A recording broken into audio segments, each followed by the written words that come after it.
Welcome back to the Success Catalyst. My name is Nina Robert and I'm your host. Today we have an extraordinary guest, Amy Gibson, known as the voice of hair loss. Amy is a leading expert in alopecia and cancer hair loss and a personal hair loss consultant for women in the US. She's also an international wig and accessory designer, author, alopecia spokesperson, Emmy-nominated soap opera actress, keynote speaker, and media commentator.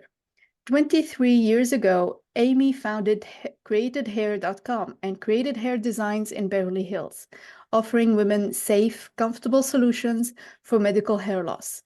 Diagnosed with alopecia at 13 while starring on CBS's Love of Life, Amy kept her condition secret through a 20-year TV and film career before dedicating herself to helping others. Amy's story and advocacy have gathered numerous media appearances, and she has won awards for her work in the cancer community. We're thrilled to have here with us today Amy Gibson. Welcome to the show, Amy. Welcome. How are you doing?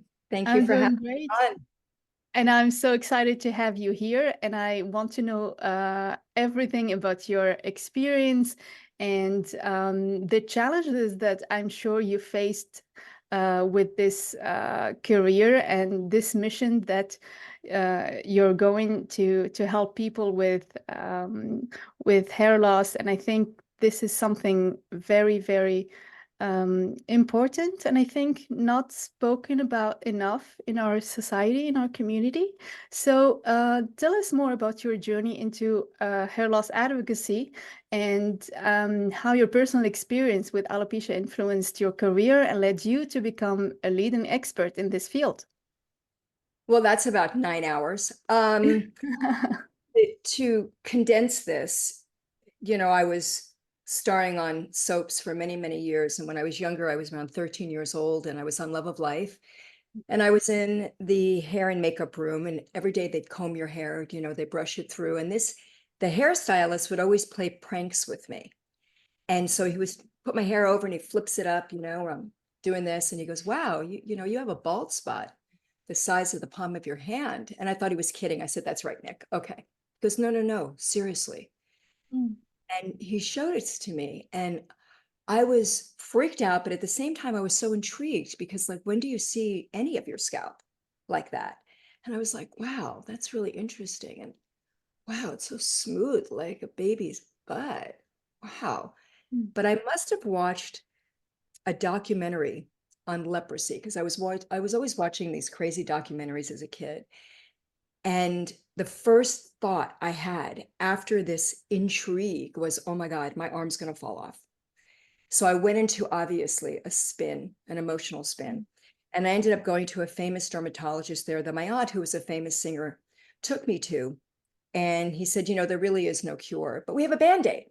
We're going to shoot these cortisone shots right into your scalp and it will get the little hair back, but it won't stop more hair from falling out. So for many, many years, I would breathe in the numbing spray because it would get me high enough, just amount of time not to hear the sound of Rice Krispies of the needle.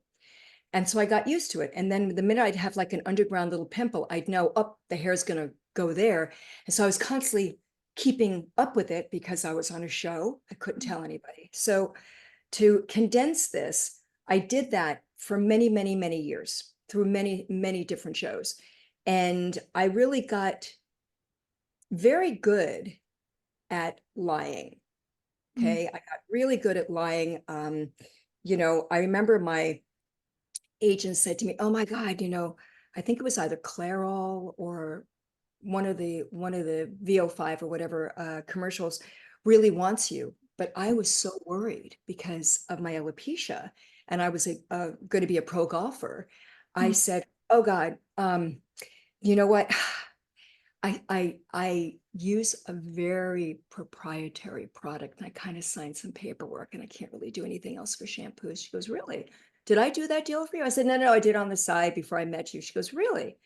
Then there was a golf tour and the celebrity golf tournaments. And I was so worried that the wind would blow and somebody would see my bald spot. So I would make up more excuses and I would say things like, oh my God, I slammed my thumb in the door, and I got no long game. I can't do this.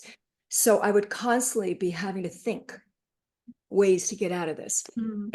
And then going from one show to the next, before I was going from Young the Restless to General Hospital, I had been out of work for a couple of years. They'd written the part in for me for a undercover detective with 7 different dialects and 7 different, well, actually, it was an undercover detective.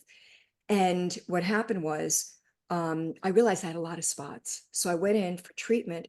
And at that time, they didn't regulate it. And they gave me so much that I walked out and I was like seeing triple. So I realized, oh my God, I can't do any more treatment. And I stopped the treatment and all my hair fell out, Oh. like within 3 weeks, which was about 5 weeks before starting production. And I literally had no idea what I was going to do. So I had this mini nervous breakdown. And then I thought, I really need this job. I need the money. I need this job. Like, I've got to figure this out. Mm. So I decided after 4 days of like vomiting, throwing up, freaking out, that I would turn this character into one with 7 different dialects and 7 different looks to get her man. And somehow, I'm going to get the studio do the wigs without anybody knowing. So I meet the producer at the only place I knew I wouldn't lose it emotionally, which was at the Beverly Hills Hotel Cafe, very crowded. Mhm. I don't know how he didn't know I was wearing a wig, girl. I'm telling you, I had a hat on. The wig was awful. I didn't know what I was buying. I bought some synthetic wig to get by. Oh my God. And I said, listen, I had this great idea. And I pitched him the idea. And he said, my God, what made you think of that? And I had to tell him, this is what's going on with me. He said, oh my God, we can't let anybody know. You're going to be ousted from the business like a bald freak. He said, we've got to have everybody sign NDAs. What do you think you need in wigs? I said, well, I did the budget. I need $100,000 for the wigs in the budget. And so he goes, wow, what a great idea. How'd you think of this? And I told him my whole thing with, sorry, I have a hair here, of alopecia. And he asked me an interesting question. He said, is it going to be catchy? Is it catchy? Because, you have a love scene coming up, and we have to make sure that it's not catchy. And I'd never had anybody ask me that question, but funny enough, I did have a date ask me that later on in life, but I didn't know how to answer that because I didn't know enough about what I had yet. Mm. And then I researched it and everything was okay. So much of what I do in my life has to do with the challenges that I've come across where either I can't find a product that helps me or a psychological technique that helps me. And I've had to kind of find my way myself. I never ended up thinking I'd go into this business. I got ill and I was given a 50% chance of ever walking again. I was bedridden for a year. And I had left the business at that time and was writing and producing. And I literally was asking God to take me. I mean, I'm not one to do overdosing or drugs or cutting or anything like that. Mhm. But I was in so much pain by people having to pick me up and bathe me and put me back into bed. And I really got really got the lesson of control and giving it up. And I kept praying and asking, what am I supposed to do with this? I can't even look at my phone long. I can't look at a computer. I can't. And I started getting these phone calls out of nowhere from Mhm. women from my support groups wanting to know about wigs and all. And I'm thinking, what? And I mean, it was one after another, yet the right side of my life, Mhm. project falling apart. I kept losing work. And I thought, one day it hit me and I said, you've got to be kidding me. Oh This my. is not what you must want me to do. And I really heard clearly that if you do my work, I'll get you to walk again. Mm. And I thought, no, I don't want to do this work. But I kept getting these calls. I would charge $15 a call. And long story short, I was able to walk again. And when I was able to walk again, I would go into chemo centers and hair loss groups and sell wigs out of the trunk of my car. And I did that for 2 years. But during the time that I was ill, I started losing because I'd only lost hair on top. I still had my lashes and my body hair and my Yeah. eyebrow. And I saw a little bald spot. So I said, oh my God, I got to design a line of eyebrows. I mean, God forbid I lose this brow. And I had someone come in, a very famous designer from Europe, who I gave my last dollar to design these brows. And I never put them on the market because I wasn't ready. And there was so much that had to be done. Mm. And so when I started getting well and walking, I thought, I'm going to put those, this is before anybody had brows on the market. I'm going to put those brows on Home Shopping, but I need a glue. So a stylist turned me on to a gentleman up in Northern California, who to this day I haven't met. And I would speak to him over the phone. He was telling me about face glue and what to use. And he said, you keep on telling me you have an idea for a swim wig. I said, I do. For years, I've had to make my own design off of synthetic pieces. And I really feel that this design would work for like thousands of women. He said, well, the largest company in the world, Adirans, is up in Vegas at a convention. You should go hang with them. I said, hang with them? No, I don't hang.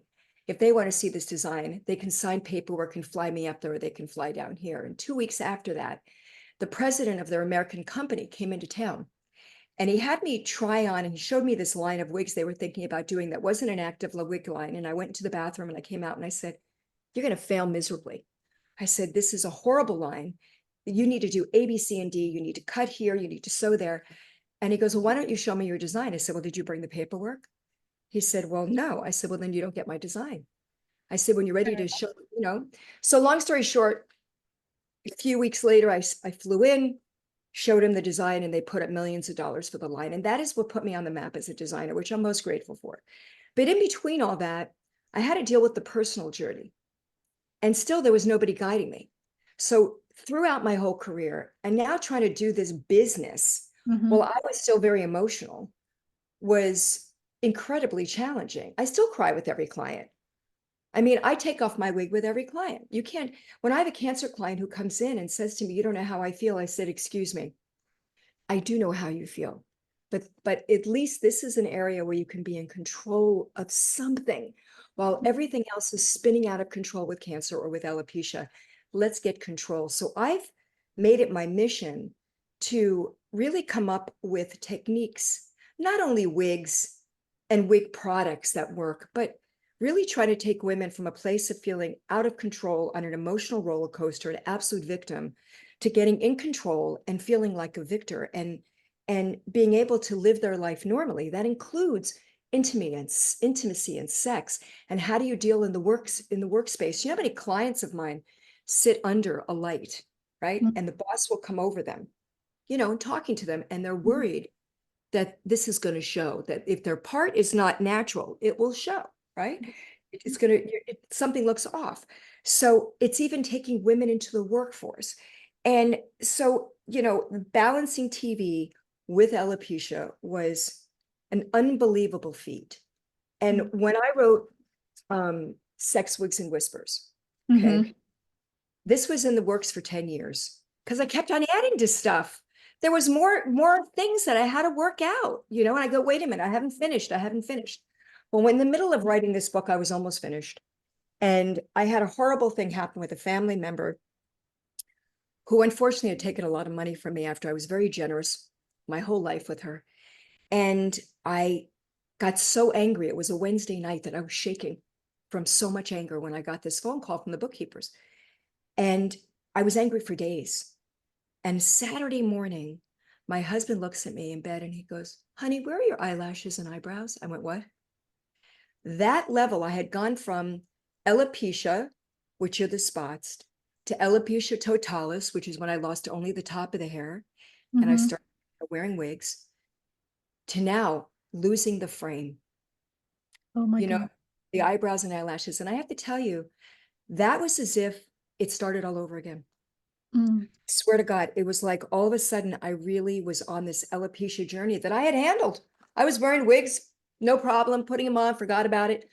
But when you lose all of this and the body hair and everything, you got to start from a different place, because I've always felt that women who have any level of hair loss, whether it be from alopecia or cancer, have to reach deeper to find out what makes them tick, right? Yeah. So those were interesting. But when you have cancer, in my book, I always say that women with cancer are my heroes. Why?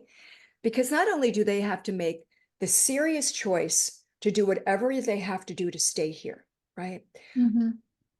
For their loved ones, for their mate, for their employers, whatever. and for themselves. But then Mhm. they've got to lose, then they have to walk around with a smile after they've lost the one thing that represents for most people their crowning glory, their sexuality, their sensuality. And guess what? They still got to walk around with a smile so nobody feels fearful and they don't Mhm. alienate anybody. And I've always thought that the inner journey of a cancer client, there's the journey of the treatment, which on its own is an unbelievable journey. And then there's the inner journey of making it through this to the other side and staying strong for you and for everybody around you. So the hair loss journey, there are over 60 million women in the US, and that's a very old number. I would say there's close to 80 million women with the problems with the vaccine hair loss and COVID hair loss and everything else, that are experiencing the hair loss when nothing else kind of is wrong with them now. Mhm. And people want to go, well, there's got to be something wrong, right? I mean, well, you had COVID. And there's a big problem with hair loss with COVID. There's a big problem with the jab with hair loss. Mhm. And so, and that you can't do anything about. It's already done. So what do you do with this thing? Well, you better get proactive, because as long as you're proactive, when you change your reality of something, you change your when you change your perspective, Mhm. there's no other way than changing your reality. So instead of looking at this like, oh my God, you go, you know what? This is horrible. You can get emotional. I'm certainly emotional about it. And then you have to stop and go, I don't let my clients sit in my chair emotionally for more than 5-10 minutes, because it doesn't do any good for them or myself. We need to move you from that place Mhm. into this place. And Yep. as long as you're really emotional and as long as you're feeling like a victim, no matter what I put on you, no matter how great it is, you're never going to see it. Yeah. So my mission is to really first, let's get you in touch emotionally and get you strong so Mhm. that this doesn't matter as much. I mean, I'm a hair girl. I don't go out without my hair. That's just me. And I've always said, my God, for women who can go out bald, I'll do it for press reasons, like in media or when I was on Dr. Phil or other things. If I feel the need to share it with a client that's authentic, I Mhm. will do so. But not to walk around and shop and to the movies. I go to dinner. It's never been something that I do. I have a partner named Georgia Van Kylenberg, who's very well known in the alopecia arena. And she's a true humanitarian with kids. And I remember when she lost all her hair, she rocked it. And I was Mm. like, how do you do that? Right. It was amazing to me. So I think women that are going through this hair loss journey have to really find what's right for them. And there's a lot of terrific drugs that have come out recently, but it's important to know the side effects of them. And without getting too specific in this show, I can certainly give it to you to put on your website, some of the solutions that are out there. But I don't love putting foreign things in my body personally. But for somebody who really wants to try something to get their hair back, I'm a total believer in trying anything there is. You know, there's a wonderful natural product called Monat, Monat, Mhm. that helped a girlfriend of mine. So that's why I know it works, because it came from a personal friend of mine that turned me on to the product. And I really love that product. I love a product called Hair Max that is the LED lights. It's like a band that can Okay. definitely promote hair growth that have been FDA approved. And then there are a tremendous amount of things that have come out recently for rheumatoid arthritis, where the side effect is hair loss. But I think the inner journey is what a woman has to get in touch with, not just the outer journey. So created hair designs, I started that. It's now going to be 25 years in January. Okay. And it was one company, then we changed it to another name, and now it's Created Hair Designs. The website is createdhair.com. So when I started that company, I didn't know what I was doing. I had one ventilator to sew hair. I would get caps and I would get hair and she would sew them. And other than that, I'd had synthetic pieces. And slowly I started learning from other great wig makers that I would go to do my hair that shared their secrets.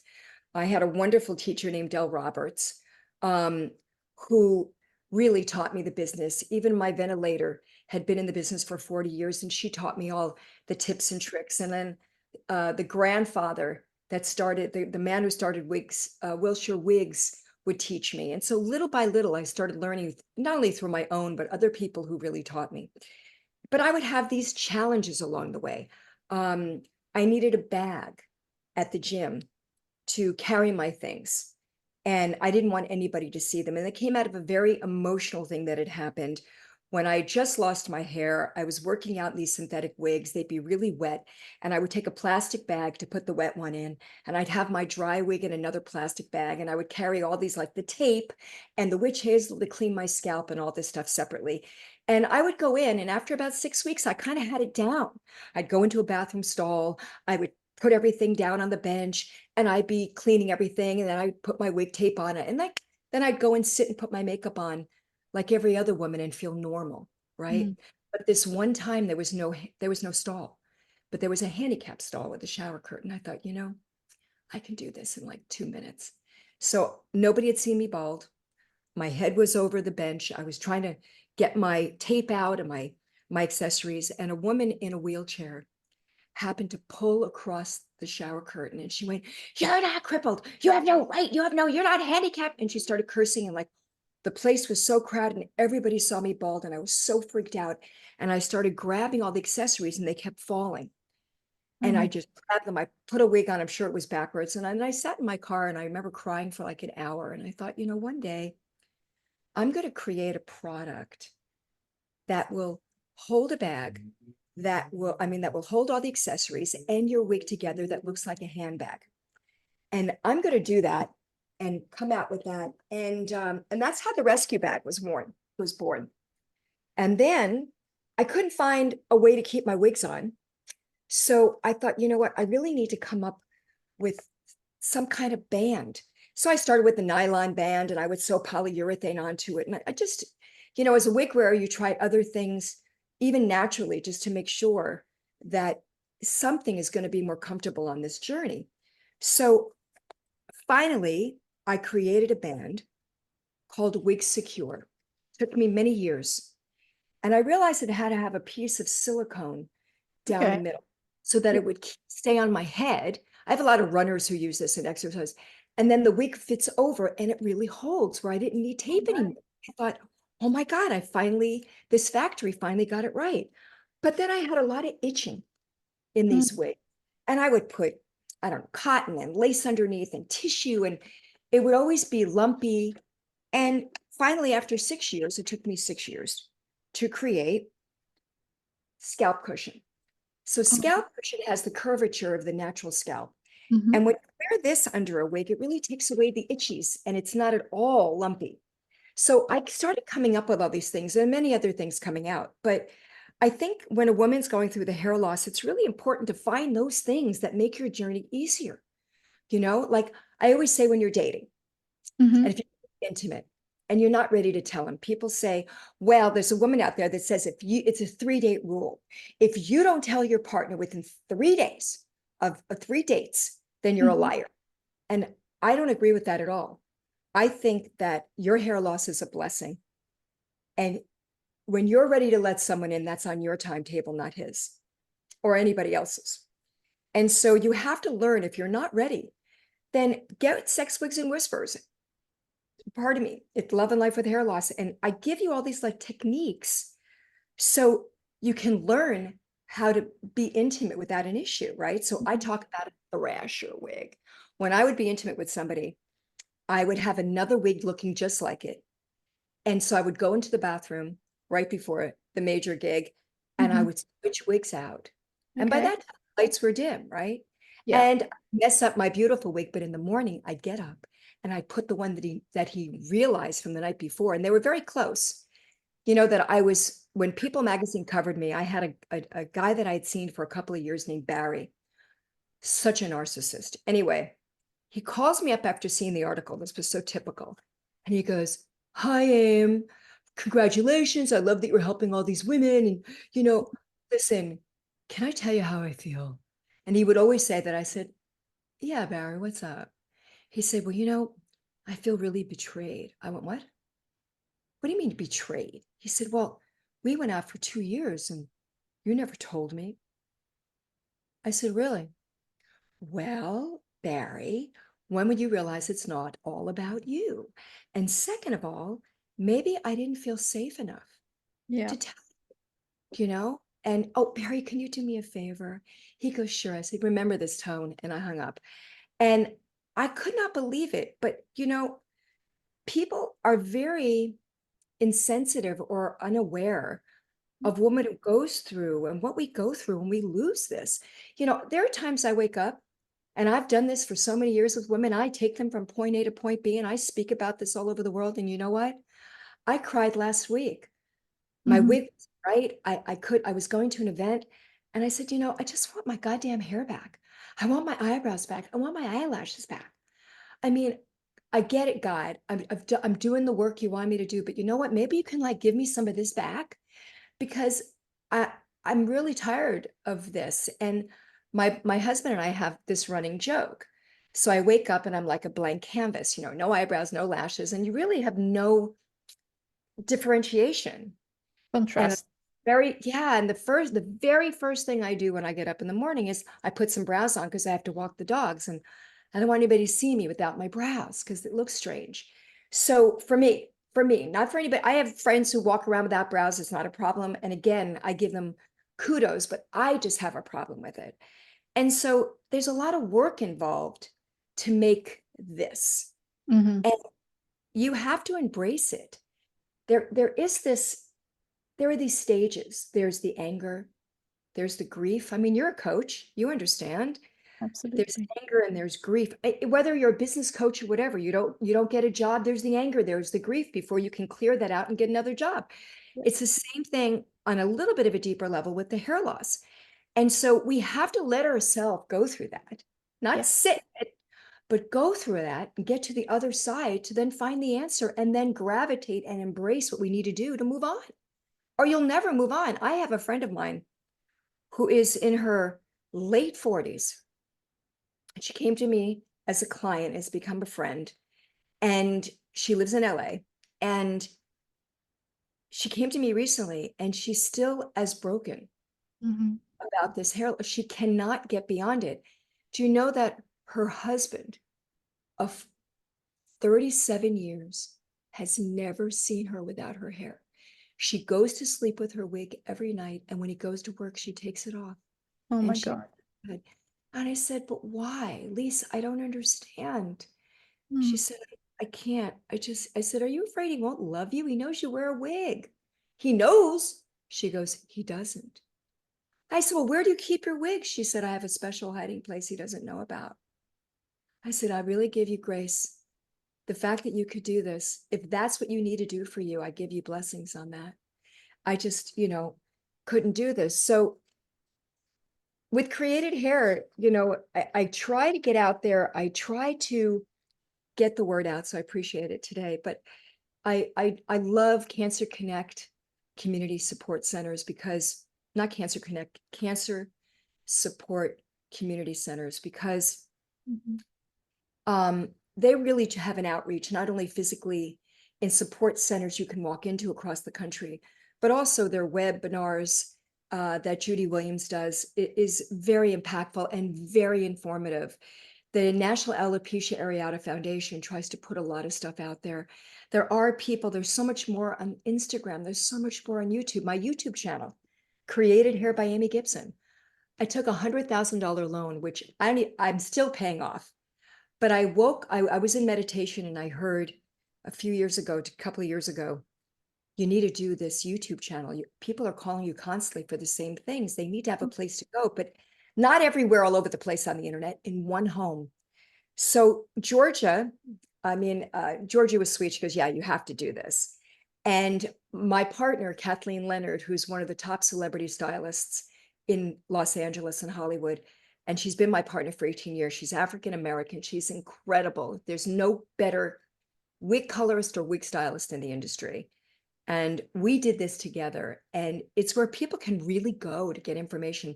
I still want to do like 40 more, but I put stuff out on Instagram and I try to get it out there. But I think the inner question is so strong, which is, what do we do with this? Mhm. Where do we start?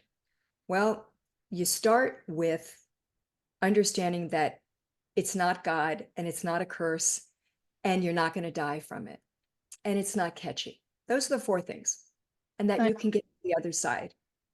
And then you start investigating the different things that are out there.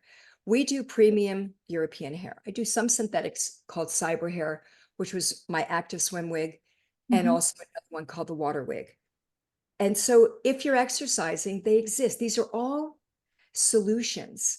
mhm, Wig Secure Crystal, the scalp cushion, the rescue bag that you carry your wig in, my book. Like, there are other things out there also, not just these. You need to do your homework, but there's definitely more information than ever before. I mean, I hope that kind of summed up what you asked me in a whole it in a did whole thing of, because definitely. there's just so much information.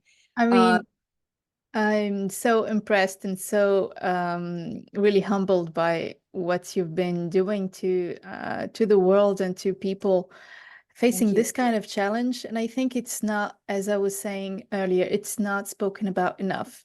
And I really, really appreciate you and appreciate your mission and your efforts to spread the word and to help so many people. And now I've learned about your YouTube channel. This is excellent because people would go to YouTube looking for such voice and such community and such Right. advice. Right. Yeah. It's kind of all over those. So created hair by Amy Gibson. And people often misunderstand, but it's created hair by Hmm. Amy. You know, I had an interesting thing happen at gym the other day. I hadn't been there in 20 to almost 30 years, the same gym where I had the event Yeah. happen. Okay. Right.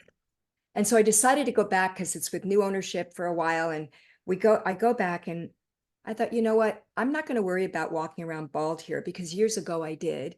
Hmm. And here's what was so interesting. Nobody cared because there's been so much out about hair loss now over the last 10 years and wigs that nobody looked at me weird anymore. Hmm. You know, Wow. I got goosebumps. Oh my God. Yeah, it's oh, true that people are gaining more awareness and that they're becoming more aware and conscious yeah, that, it's accepting also. Like, I was so yeah, surprised. that too. Yeah. I didn't get weird looks, Yeah. but I think that also had to do with the fact that I didn't give a shit. Yeah. Your attitude changed in the Know? meantime. And That so people changes a sort of lot. already, I wonder if I had been this way years ago, but I don't think so. I think 25 years ago or 30 years ago, people, they looked at you and you must have cancer if you're bald. And Mm, this way, today it's not that. So that was such a relief, not only a relief, but it was so invigorating to be yeah. there Mm, in community with these women who really didn't care. I'm in the steam room. yeah. And one girl asked me, how do I feel? And I said, I'm great. I don't have cancer. I have alopecia. She goes, and her towel was wrapped. She goes, can I talk to you after this? So this girl took me aside. She's a vet. And from the stress of being in the army, she's had a lot of alopecia. And we had this talk, and she's coming in on Friday. And she goes, I don't think I would have talked about this if I didn't see you in this. Wow. And I go, Oh my shut God. up. Are you kidding me? I was going to just keep a towel wrapped around my head. She goes, no. She goes, I wouldn't have approached you at all. And kind of felt you didn't have cancer because you really look healthy. And I just didn't see that ashy kind of tone if Mm, somebody's going through chemo. I felt like, and because your head was so smooth, you didn't see the follicles or anything, that I felt like you just had hair loss. mm. So I thought, wow, what an interesting journey I'm on right now, Oh, kind of absolutely. starting to accept this part of myself, right? It's still my journey, girl. I'm still, I mean, I got to tell you, I cannot make love with my husband bald. I love women who can, and Hmm. I know he loves hair. So you learn to work with things, right? You learn what people are comfortable with. There's some clients who I know I absolutely cannot take my wig off with. Mm, They're not they're not ready to see what's coming if they're a cancer client. And it's very important because when they come in, and that's really a very strong affinity of mine because I've lost a lot of family members to cancer, mm, um, is this is the reality. But people that are just diagnosed can only hear so much at a time. So you just have to take baby steps through the mhm. process and be easy on yourself with this. If you don't have it down right away, it's okay. You know, if it's my book or somebody else's, if it's my YouTube channel or somebody else's, start looking on Instagram. You'll see incredibly inspirational things on Instagram that are so much more informative, that make you feel like you're in community with these people. There are tons of Facebook groups now for the bald woman, and for people going through hair loss. So, I feel like that's what women need to take control. We Hmm. take control of our bodies, we Yep. work out, you take control of your nutrition. So take control of your inner being with this. Know that you're not alone, and know that this is something that is absolutely available, to overcome. That's how I feel. Wow. I mean, there are so many aspects to what you do. There's a very impactful, I think, psychological work that you're doing with your clients. There's so much to learn about the self-image, the attitude, how to get to know yourself through this challenging experience and through this new way of living, how to identify your triggers, your fears, your discomforts, and how to deal with that, and how to really process all that and get through it and get through life with that challenge and learn so much about yourself in the process. But it's not different. It's no different than the work that you do, It's not because different at all. I, It's I not mean, you at still need all. to to get through somebody's blocks if you're going to get them successful again. Absolutely. Yeah. So, I mean, kudos to you, because I feel like every life coach or business coach has to be so in tune psychologically, knowing where somebody's blocks are and how to move them through it without coming up against, right? Easily moving to get to the other side. So I have great respect for people who do your work because of that. And people have no idea how hard it is to change and to Absolutely. let somebody work with them. I'm going to surrender to you, Nina. I'm going to surrender, and here are my blocks. And how do we get around that? And not everybody's good at it. Not everybody's a great coach. I've worked with many, and I failed with many because Mhm. either I wasn't ready or what their technique didn't work for me. And I'm still working at that. I still am trying to figure out ways to, I'm raising $25 million right now to give Mhm. away wigs to women and children who can't afford them. I have this company that I started, and we're raising this money. And that is my next thing that I want to do, other than bring scalp cushion out to the African American market. And Okay. and so it will be a little bit of a darker color. I have them in different sizes coming out, but I have other products that I'll be coming out with. But the nonprofit Healing Hair has been something I've wanted to do for 20 years. Let me ask you about your book, Sex, Wigs, and Whispers. It has been a vital resource for many women. So, what motivated you to write it, and what do you hope readers would take away from it? I'm For me, it started out as a cathartic thing. I Mhm. was keeping kind of a diary. Okay. And then I looked at it and I had 10 years of my life in here. And I thought, God, not only is there funny stuff, like I wrote about how many lies I told on General Hospital so nobody would find out I was wearing all these different wigs, as I mentioned, for the character, but I had to Mhm. wear the same wig to and from work. Okay. That was my hair. So when somebody would come up and touch the wig, like one of the character wigs, I had to be careful not to jump. If Hmm. somebody said me hello or tapped me behind, I had to learn how to stay very normal. And Okay. when People Magazine covered me, they went to every single person I ever worked with in television and asked if they knew I wore wigs or had hair loss, and nobody ever knew. So I have all of that. And I remember looking at the diary and kind of going through it, going, oh my God, I forgot about that. Oh, wow, this would really help that client. I wish I had this out. And I started doing this. Hmm. But when I lost my brows, right? After I had been taking all that money, and I woke up on Saturday morning and I had no hair. I didn't know what I was going to do, because I was good at doing brows on other people, but kind of doing it for myself, I had never had to. And I couldn't do it. So it was a Saturday. I only had between 3 and 5 open. I was booked the rest of the day, and I was freaking out I remember taking my wig forward so that my bangs were like down to here so nobody would see my brows. And I went to Nordstrom's. And before I went in, I prayed to my mom. I said, Mom, I know you're looking down. I said, I need your help. I'm flipping out. I don't know what to do. You need to bring me to the right person here. You Mhm. need to guide me to the right person. But I walk into Nordstrom's and it was completely packed. I thought I must be an idiot walking here on a Saturday between 3 and 5, right? I must have looked really frustrated. And out of nowhere, this blonde girl named Kristen comes up to me, hands me a card and says, Hi, can I help you? I'm the brow specialist for Nordstrom's. I went, What? Oh my God.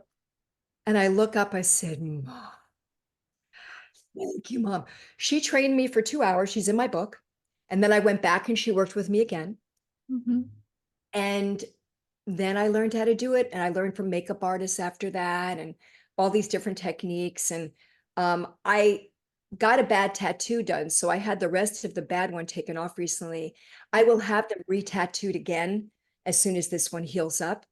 Um, so I really felt that it was the time to put out the book. The book's been out, several years, but Mhm. it's one of the best sellers. And I realized, geez, I'm middle of writing a second book right now.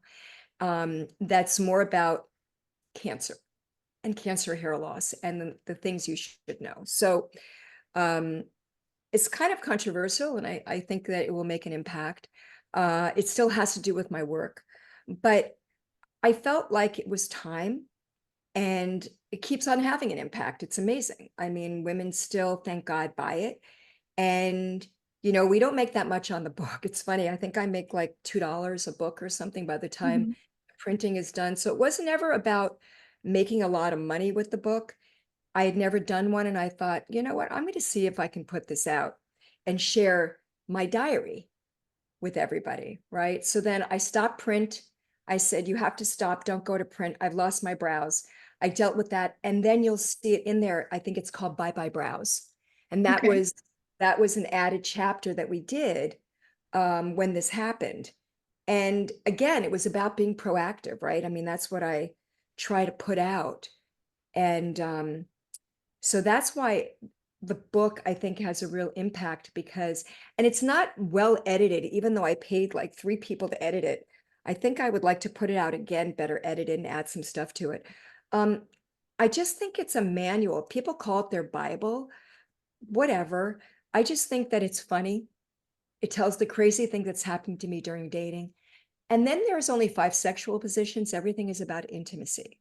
Mhm. So, it's not, at first I was much more graphic about things, and I went through a lot in the beginning of my journey that my alopecia came from it being suppressed.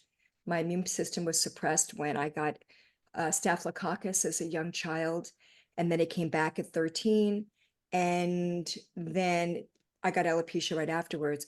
I also think it was the stress of very serious molestation, sexual molestation I was dealing with from 7 to 16 that added to it as well, that I had to overcome, go through therapy with. And I don't really go through that in this book. I just said, this person walked into the bathroom. He didn't act like a father. And we left it at that. So Mhm. I think all of that added, so I think there's so much molestation that goes on with women in this country, be it brother, father, uncle, um, more than people realize.